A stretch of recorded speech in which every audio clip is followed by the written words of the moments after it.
Hello guys and welcome back to my YouTube channel TechOns. So today I will show you how to transfer your money from PhonePe wallet to bank account. So during this process they does not charge any amount from your wallet or bank account. So anyway, how to do that process is. So let's go to our tutorial, and here you can see this is my PhonePe wallet. So I want to transfer this money to my bank account. So how to do it? So now in this section, in top of right side, it has the one help icon. So simply press this icon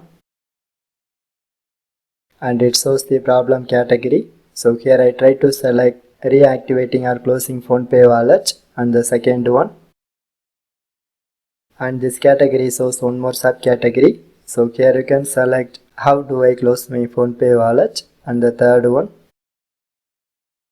And they show the steps for closing the PhonePe wallet, and slightly scroll down.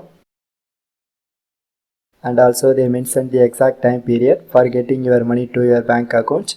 So if you used UPI transaction for adding the PhonePe wallet money, you get the refund within 3 to 5 days. So otherwise, if you used credit card or debit card details, you will receive your money from 7 to 9 days.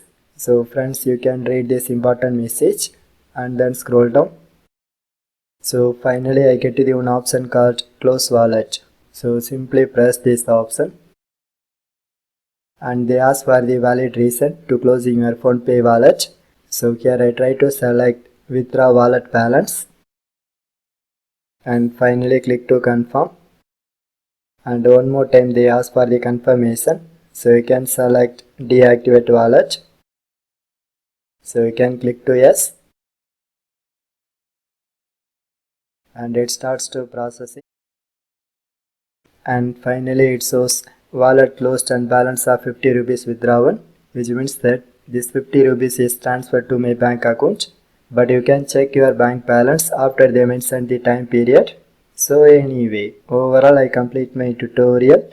So for more tech videos you can subscribe my beautiful tech channel TechOns, and thanks for watching.